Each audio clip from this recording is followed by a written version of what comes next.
it's Allie. So I'm going to be doing a little Q&A video for you today, but you may be able to notice that this video looks a little bit different, and that's because I'm holding my new camera. In my Raw Tingles video recently, this was the camera that was shooting the side view. And another neat feature of this camera is that it also can be submerged in water. And I got a really great deal on this camera, and it really couldn't have been made possible without the awesome people who signed up to be my patrons on Patreon. So thank you guys for helping to make this new addition to the channel happen for me. So because of this awesome feature of this camera, my arm got tired. Because of this awesome feature, I am going to submerge you guys into a tub of water. And I'm going to be trying something out, something new that I've never done before for this video as I answer some of the questions that have been submitted to me. So I've got some little bottles of food coloring. So I'm going to submerge you in this tub of water and then do some dropping little droplets of food coloring and just play with the visuals of that. I think it's going to look cool. So here we go.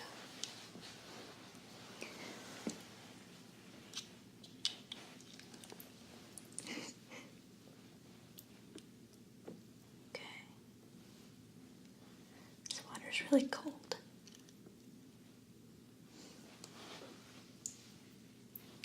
Okay, one second.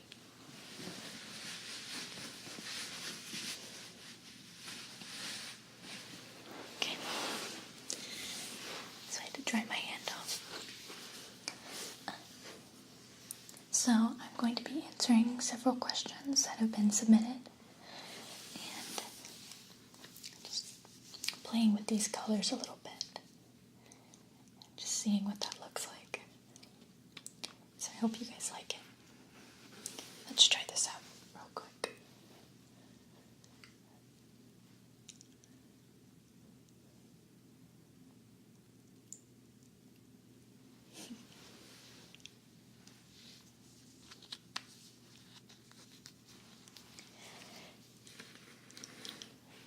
So hopefully that's a neat visual. I've got several colors, and I also have my binaural microphone, so I'll be answering my questions ear to ear. So I hope you enjoy.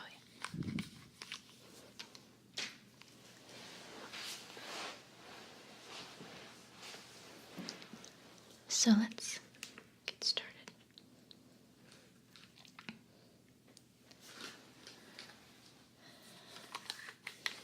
Okay. So the first question is the travel agent in Departure 1 a Sherry 3000 Android? And the answer is yes. If you pay close attention in Departure 2, when the Sherrys are sort of being all displayed on a spinning platform, you'll see one that has the exact outfit and hairstyle and everything of the travel agent in Departure Episode 1. And that's because she was a Sherry 3000 android all along.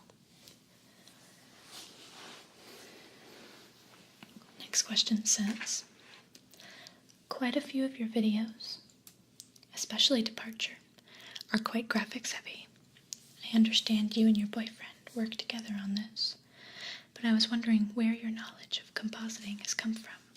Do either of you work in film or TV or have a history in it?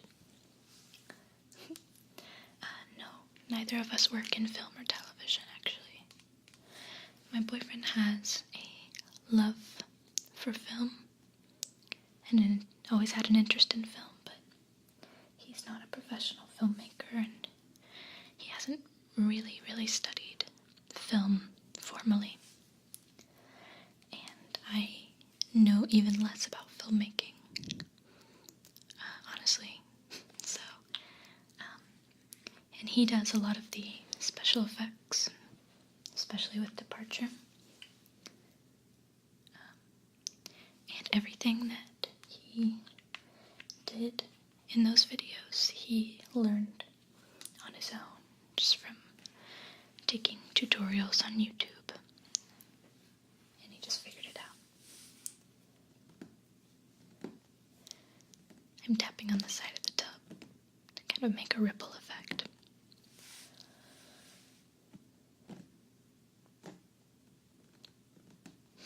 Cool.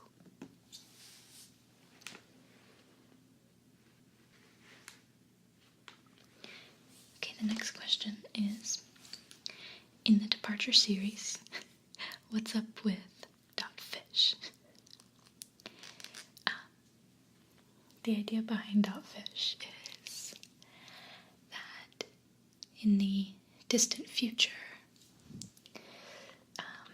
there will be so many, .com, .net, .gov sites. By that point, that they'll all sort of be taken. So I wanted to think of another, dot something. And it was just really kind of random. It could have been anything. It could have been dot xylophone or dot cupcake. But I just thought of Dotfish, and I honestly thought it was really hilarious, so I went with it. And that's the reason behind that.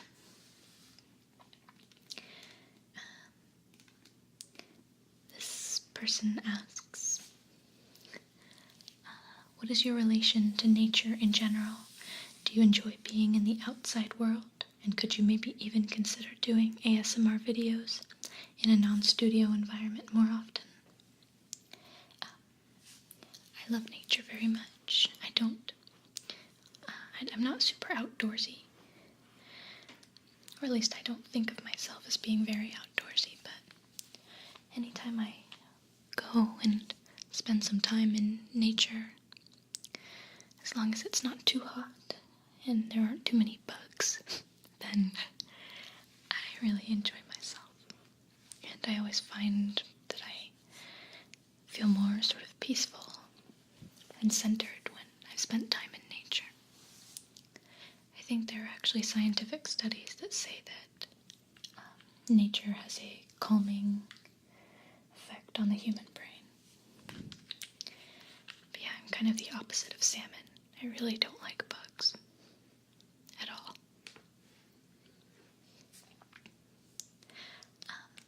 Oh, and the other part of that question was if I would consider doing more ASMR videos outdoors, and I certainly would.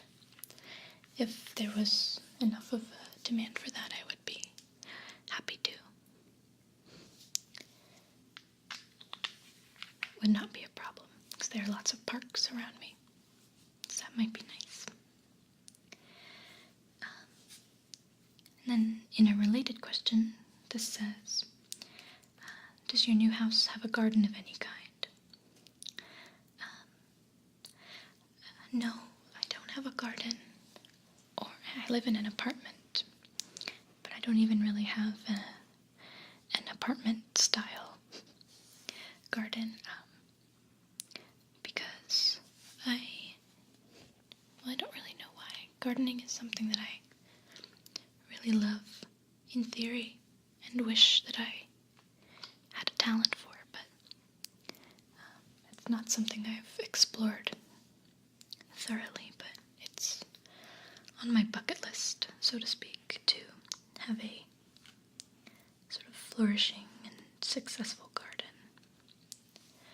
I would especially really like to grow my own food. I think that would be really fulfilling. Okay, next question. What happened to the bowl of wooden and unidentifiable fruit from your very first Thrifty Thursday video? That is still in my home, and it is just sitting out on display, and my son really loves to play with the wooden fruit a lot.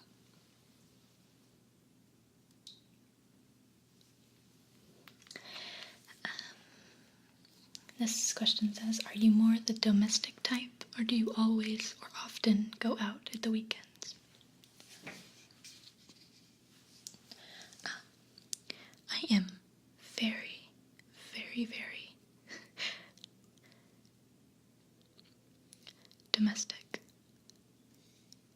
these days. Having a child, I think, has made that so. It does kind of calm you down when you are responsible for a little tiny human.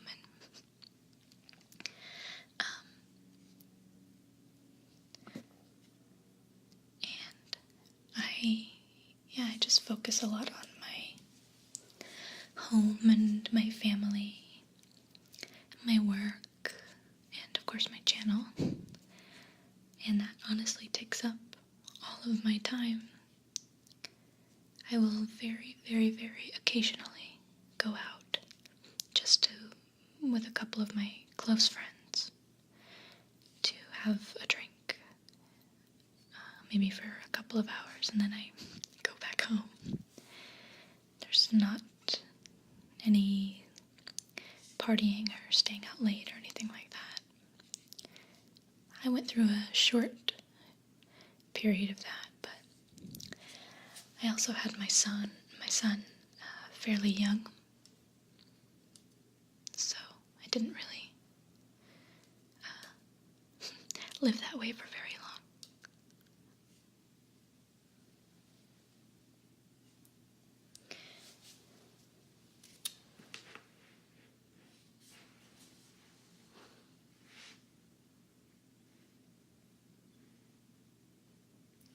Okay, next question.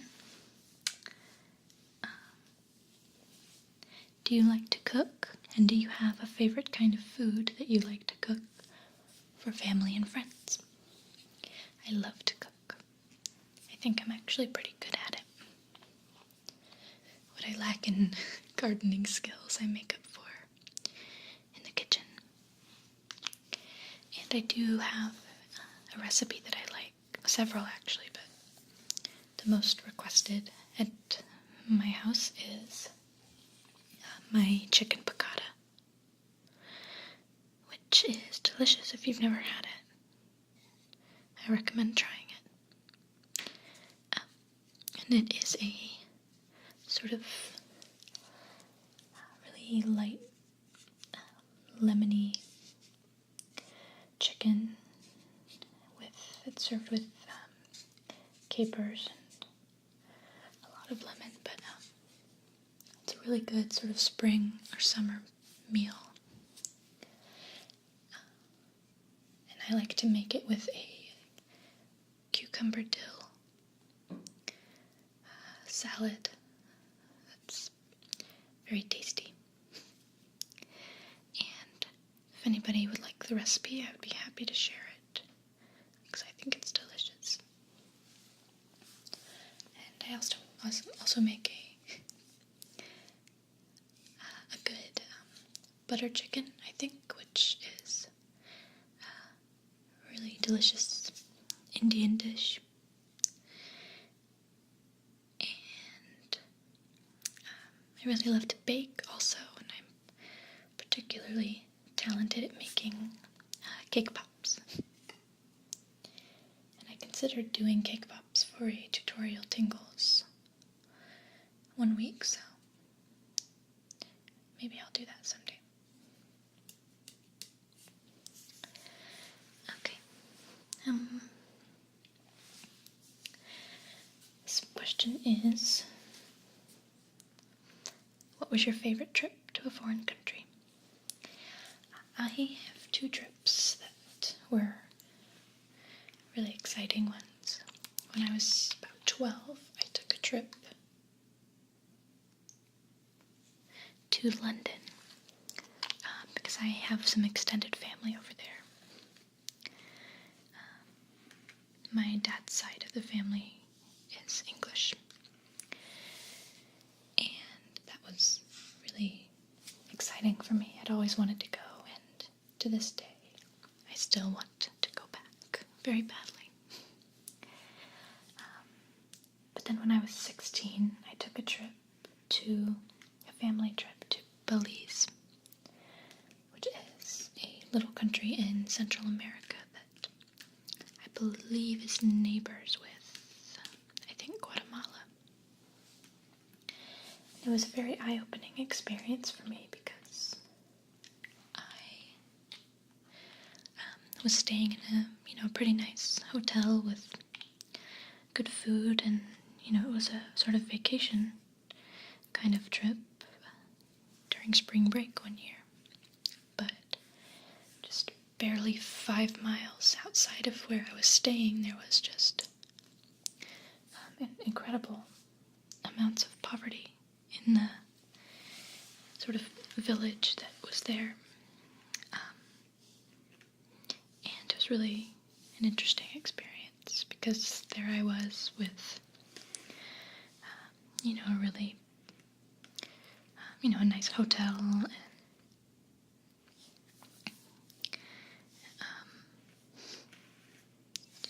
just sort of a pool and vacation type things, and just down the road was a really run-down little schoolhouse and kids running around without any shoes.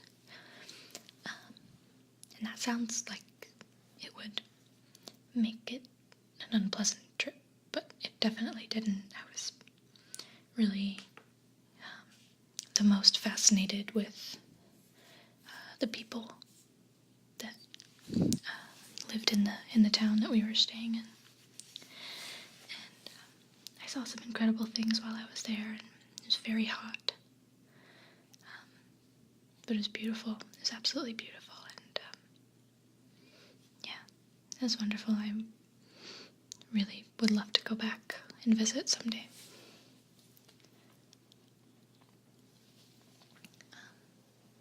So yeah, that was a really great trip too.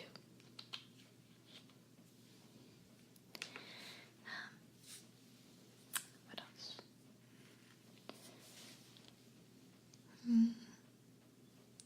Oh, this question is, I apologize, I hear a little bit of tapping. I'm not sure if that's rain or just some general creakiness of the pipes here. I hope it's not bothering you. This says, since you show some clear interest in cosmology and utopia in your Departure series, I wonder if you might also be a fan of science fiction in general.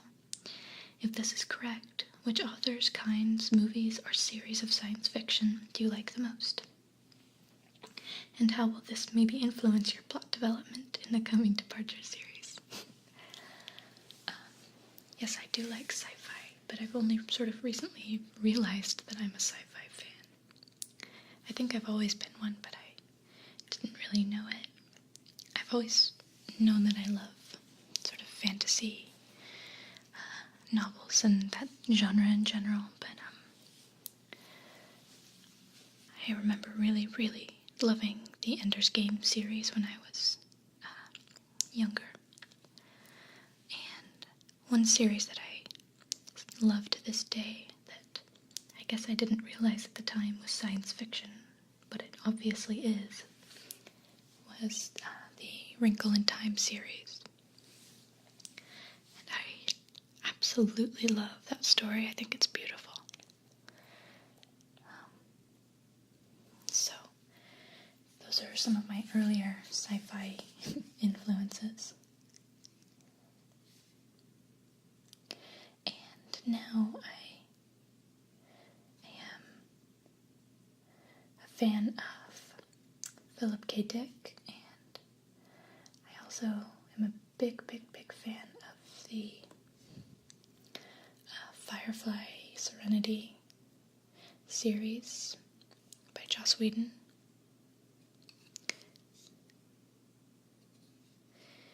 So those are just some of my sci-fi influences, I guess. And as far as how they will influence departure, I cannot say too much about that, but I think the Philip K. Dick influences will definitely be present in coming episodes. But that's all I'll say about that.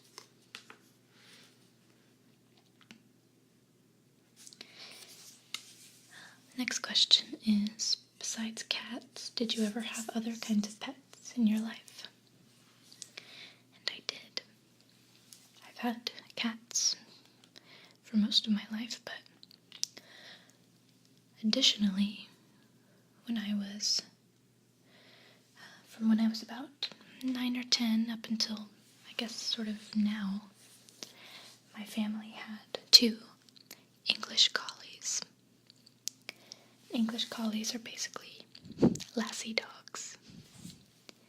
Both of my dogs look just like Lassie from the TV show.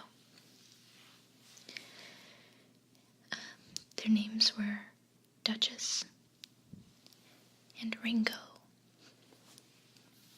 I named Ringo for my favorite Beatles member. Ringo passed away a few months ago. I guess almost a year ago. Or, gosh, maybe might be more than a year ago now. It's been some time. He was pretty old and sick. And Duchess is still with us. She lives with my parents. And she's getting up there in age too. She probably won't be with us for too much longer, but she's a good dog. And I love her very much. And I miss Ringo sometimes. They're really special to me. This one says, what's your favorite kind of breakfast? I have, I guess, 2 favorites. I like eggs and soldiers, which is just soft-boiled egg kept in the shell, and the soldiers are thin strips of buttered toast that you dip into the egg yolk because it's kind of runny. And my grandma and my granddad gave that to me when I was a kid, when I would go stay with them. I think it's kind of an English thing. And from what I understand, it's also kind of a Canadian thing too, possibly. But anyway, I love it. To this day, I think it's delicious. And my other favorite is just a sort of kind of classic hearty breakfast with eggs and bacon and toast and a glass of OJ and a cup of coffee. That's obviously not what I have for breakfast every day because who has time for that? But if I did have time, I would have that every single day. And I like my eggs to be sunny side up, always. And I like them pretty runny. And I also like to have some sliced tomato with that breakfast. That's what makes it good. Maybe some fruit if I have some, but definitely tomato with a little salt and pepper. I'm more of a savory breakfast person than a sweet breakfast. Like, I prefer to have something like that over sugary cereal or pancakes or waffles. Oh, and I also love smoked salmon on a bagel for breakfast. That's a good one too. I'm a big fan of smoked salmon. Okay. This question is, if you could take just 3 items, not persons, and besides basic clothes, food, and necessary tools, to a solitary island for a stay of 1 year, what would they be? 3 items. Okay. Gotta think about that one. Well, I think, okay, well this one depends. If this is considered 1 item, then I would bring the entire Harry Potter series from book 1 to book 7. But if that is not considered 1 item and it's considered 7, then I would choose either, which one? I would choose either Order of the Phoenix or Deathly Hallows. One of those would come with me, because those are, I guess, my 2 favorites. They're all my favorites, I don't know. Probably book 7 then, just so that I could have the end of the story there with me for that whole year. And it's the biggest one, I think, isn't it? Maybe not. Okay, and then my second item, I think I would take a camera so that I could record video and log my experiences and document everything that took place. I think that would be really important and definitely very beneficial to have later on. And then my third item, what would it be?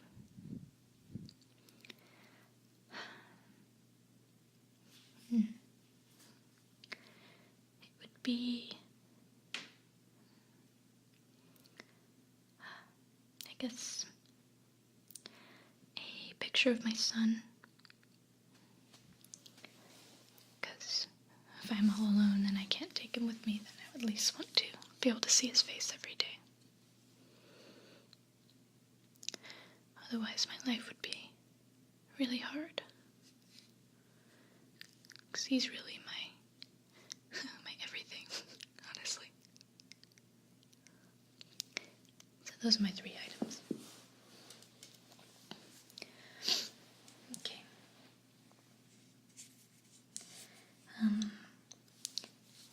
Do you like music? Or do you maybe even like to play an instrument? Have you at least learned to play an instrument in your childhood? I love music very much. It's a big part of my world. I've always been a music lover from childhood. My dad is a very, very, very big music lover himself, and he sort of passed that down to me. I am not really talented with any instruments. I did take some brief piano lessons as a child, and I hated it, but looking back, I of course wish I had continued. I like to sing, and I think I have a pretty decent singing voice. I was involved in a lot of choirs growing up in my community and also through school. And I wish that I was talented with the piano, because then I could accompany myself when I sang. Oh well. This question, it says, I've caught a few of the Easter eggs of Departure 2, but could you tell us all of them? All of them. I will try to tell you as many as I can think of. There definitely are several. Okay, so in the Sherry 3000 commercial, I'm getting food coloring all over my fingertips. In the Sherry 3000 commercial, there's a little symbol that shows up when she's talking about holidays.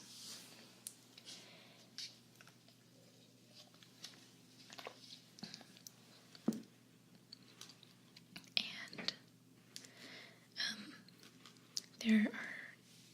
there's a Christmas tree symbol and a menorah, and it's just like little vector art, but there's a third symbol that we actually created. It's made up, and we made it to symbolize a fictional future holiday that I thought could be something that is in place in this time in our future. It is made to represent a holiday basically celebrating the beginning of singularity. I kind of like the idea of some form of like spirituality emerging from technological singularity occurring.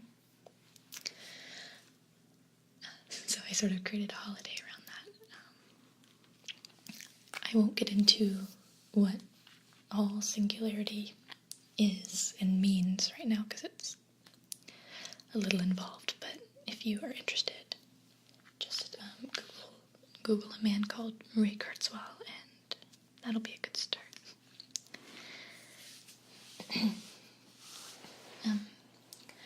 The tune that Sherry 3000, the stewardess, is humming in the beginning of the cryo sleep scene is a song called Daisy Bell. And that was written in, I believe, 1892 or somewhere around there.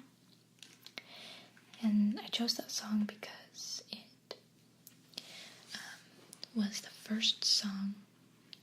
It has a lot of significance, actually. It was the first song ever sung by a computer, and it was an IBM 704 that was made to sing the song in 1961.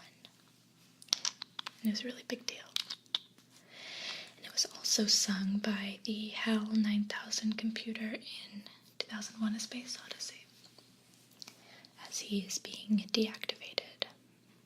And it's actually a really sad scene. It makes me sad anyway. And what's also interesting is that growing up, when I was really, really little, my granddad, the same one who gave me Eggs and Soldiers, he used to sing that to me before I would go to sleep at night. So it's kind of special to me and on a personal level too.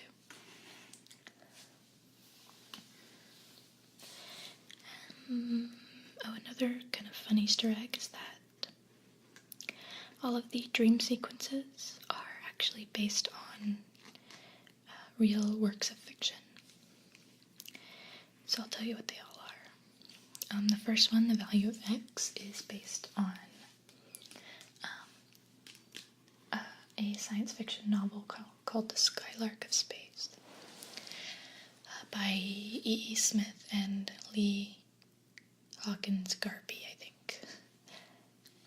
And it is about this element, this newly discovered element called metal X that allows for faster than speed of light space travel.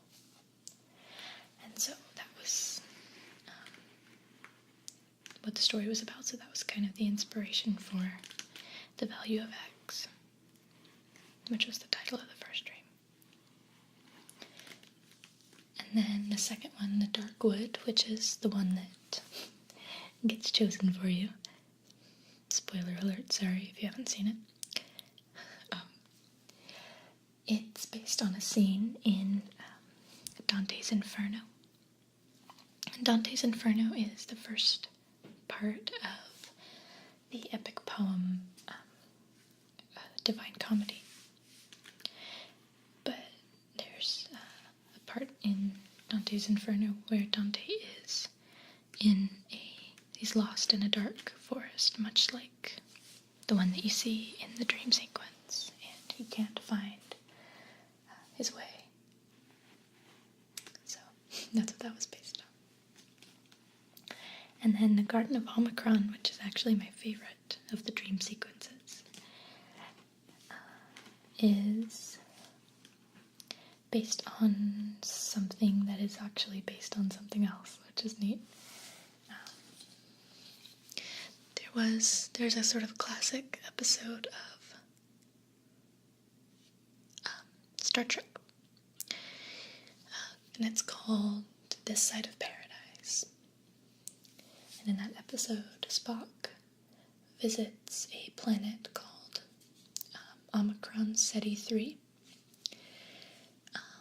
And on the planet, a Federation colony had been set up a long, long time ago. And all the people in the colony were believed to have been totally wiped out by radioactive waves. So Spock arrives and then realizes that they actually are all alive and no one died. And they're all just sort of living in this kind of utopian bliss. And he realizes that they all sort of survive off of a diet of these strange flowers that grow only on the planet. So he tries some, and then he sort of begins to find himself falling in love and starting to forget why he came there in the first place. And he just starts to forget about his mission altogether. And that episode of Star Trek is actually based on something else. And that is the part of the Odyssey, Homer's Odyssey, where they go to the land of the Lotus Eaters. And it's basically the same kind of story. So that's interesting. So those are what all the dream sequences are based on. And then, what else? Okay, yeah, the like a leaf on the wind, that line is a reference to Serenity, just the Firefly film. Was it Serenity? I can't remember. And I won't tell you who, but a prominent member of the crew. Those are his final words before he's very kind of violently killed. So that was just it was meant to actually be a little bit of like a morbid foreshadowing to what is about to happen on the ship that you're aboard. And then the line, now let's count some sheep, towards the end of that scene. When the stewardess says, let's count some sheep, that's just a little nod to the novel by Philip K. Dick, Do Androids Dream of Electric Sheep, which is also what Blade Runner is based on, loosely based on. So, yeah, tons of sci-fi references in there, and non-sci-fi references also. That's all I can think of for the time being, but if I think of anything else, maybe I'll tell you in the next Q&A video.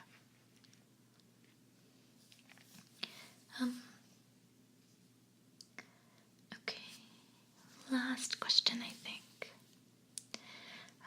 What are some of the little behind-the-scenes tricks you use to create the illusion of realism in Departure 2?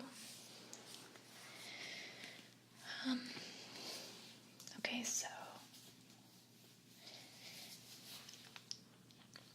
when I was shooting the scene where I'm in the spaceship and I'm preparing you for your journey, we had already created the image that we were going to use for the spaceship and the pod that you're in, the sort of surrounding walls of the pod and the bars.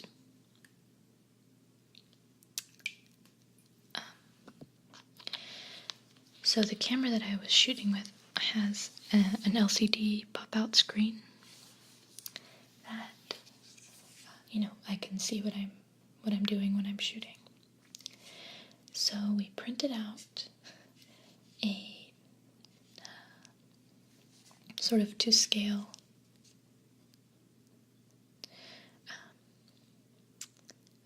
version of the image that we were going to use for the scene.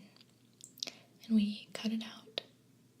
And it was very small, and we cut it out and we stuck it to the LCD screen so that I could, when I was shooting, see all of the I guess parameters that I had to work within. Because if I moved my arm in just the wrong way, then that scene actually would have looked really weird. So I had to be very careful where when I was kind of reaching in to attach the urchin to your arm, that kind of thing. My arms had to be in really specific spots, so that is a trick that we used to make sure that I got that right. The boot in the Radis boot that I show you that's conveniently located under your cryo bed. That was actually a rollerblade that I picked up from the thrift store. And we took the wheels off of it, just sort of deconstructed it, and then just spray painted it with a matte black finish. And that was it. That was our Radis boot. And let's see, what else? The eye scanner was the microphone from a little, kind of just a cheap gaming headset. Oh, no, sorry, not a headset. It was a stand-up little microphone that you can get really cheap at the store. We snapped it off of its little base and then put some small strips of gold duct tape around it to make it look kind of cool. And that's what we used for the eye scanner. And the Remora, the transcranial muscle stimulator and sleep manager, the thing that goes on your head, that was the inner plastic lining of a construction hard hat, spray painted matte black, and then we stuck little plastic beads to it, and silver wire just to make it look kind of neat. And that was it. And that was also from a thrift store.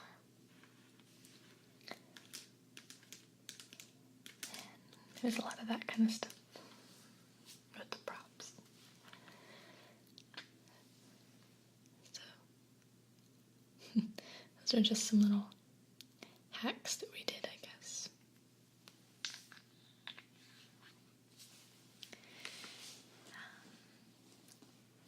So yeah, it's kind of funny.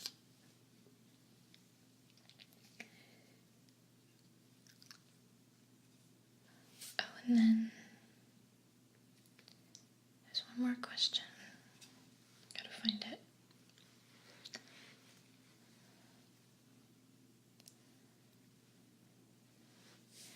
Well, I don't think that it's written down, but I remember it.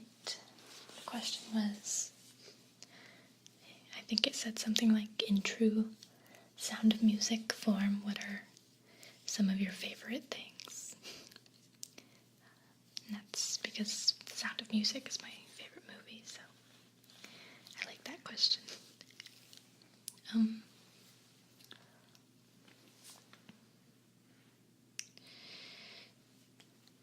Let's see. A few of my favorite things. There's so many. I'll just talk until I get tired of it. I love pickles. I eat pickles a lot. And tomatoes and sushi. Those are some of my favorite foods. Well, actually, a lot of my favorite things are foods, because foods are one of my favorite things.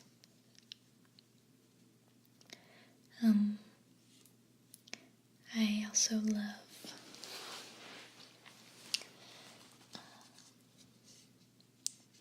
baby animals, but who doesn't? And I love Johnny Depp. He's one of my favorite things. And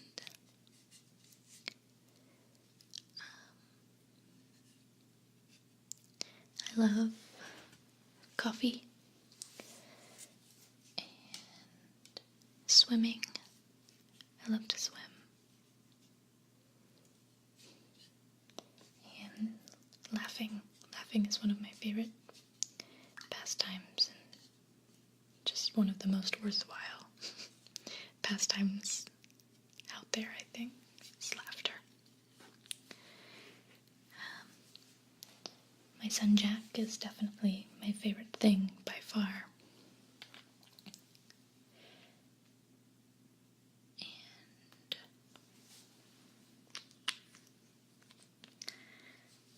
And I love ASMR videos. That's definitely one of my favorite things. And I love making them, but watching them is what I mean. Especially love the inaudible ones. Those are some of my favorites. That's just a big trigger for me.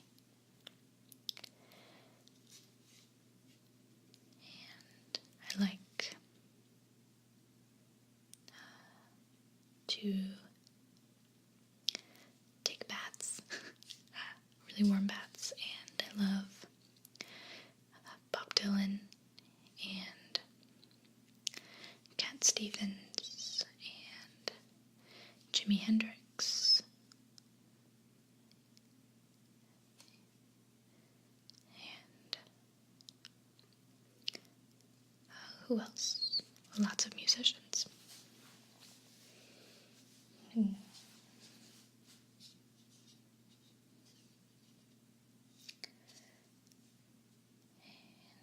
There's about a bajillion other things that I could say are my favorite things, but I'll leave it for another time.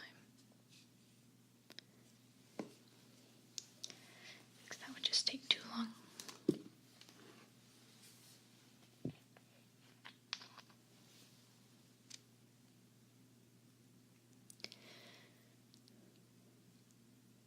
Well, guys,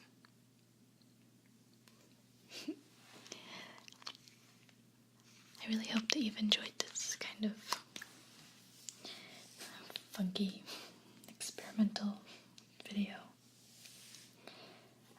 enjoyed getting blue food coloring all over my hands.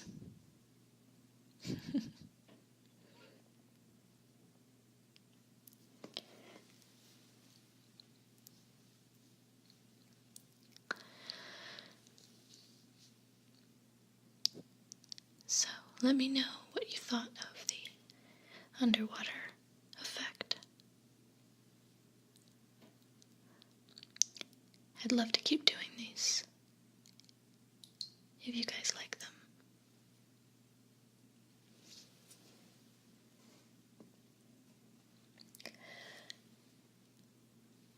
Well, guys, I hope you sleep well and have pleasant dreams. And I'll be seeing you again very soon.